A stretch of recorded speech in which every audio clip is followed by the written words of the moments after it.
কাল হাসরের ময়দানে আপনাকে জিন্দা করা হবে এবং আপনাকে বিচারের কাঠগড়ায় দাঁড় করানো হবে। আপনাকে প্রশ্ন করা হবে যে তোমার উপরে রোজা ফরজ করেছিলাম, তুমি রোজা কেন করো নাই? আপনি আল্লাহর কাছে ক্ষমা চাইবেন, ভুল স্বীকার করে আল্লাহ আপনাকে ক্ষমা করে দিবেন। বলা হবে যে তোমার উপর নামাজ ফরজ করেছিলাম, তুমি কেন করো নাই? আপনি মাফ চাইলে আল্লাহ নিজ গুণে মাফ করে দিবে। কিন্তু যখন দেখবেন দেখা হবে যে আপনি টিকিট করেন নাই, এবার আপনাকে বলা হবে যে তুমি ইজতেমায় গেলা অথচ টিকিট করলে না কেন? এবারও আপনি মাফ চাইবেন, কিন্তু আল্লাহ মাফ করবে না।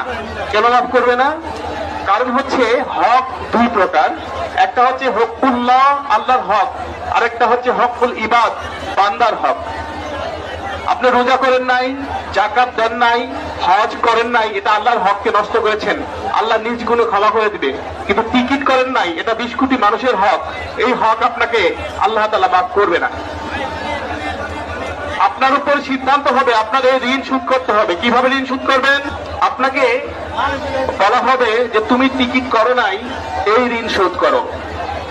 তখন আপনাকে ঋণ শোধ করতেই হবে। কিভাবে ঋণ শোধ করবেন? আপনার তো কোনো টাকা পয়সা নাই, সেখানে সিদ্ধান্ত হবে যে এই ঋণের বদলে আপনার কাঁধ থেকে সকল নেক আমলগুলো ওই সমস্ত 20 কোটি মানুষের কাঁধে যাইতে শুরু করবে। এক পর্যায়ে আপনার নেকিগুলো শেষ হয়ে যাবে, কিন্তু এখনো টিকিটের টাকা পরিশোধ হয় নাই। এবার কিভাবে শোধ করবেন? এবার সিদ্ধান্ত হবে ওই সমস্ত 20 কোটি মানুষের কাঁধে যে গুনাহগুলো আছে, ওই গুনাহগুলো আপনার কাঁধে আসতে শুরু করবে।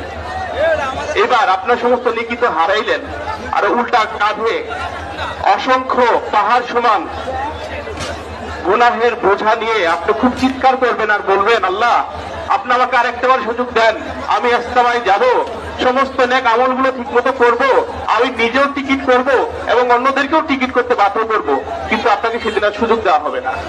আজকেই শেষ সুযোগ, ভাই আসেন টিকিট করেন, ভাই আসেন টিকিট করেন। আপনি বুঝতেছেন না টিকিট করার কুফলটা কত বড় কুফল। আপনি টিকিট করলে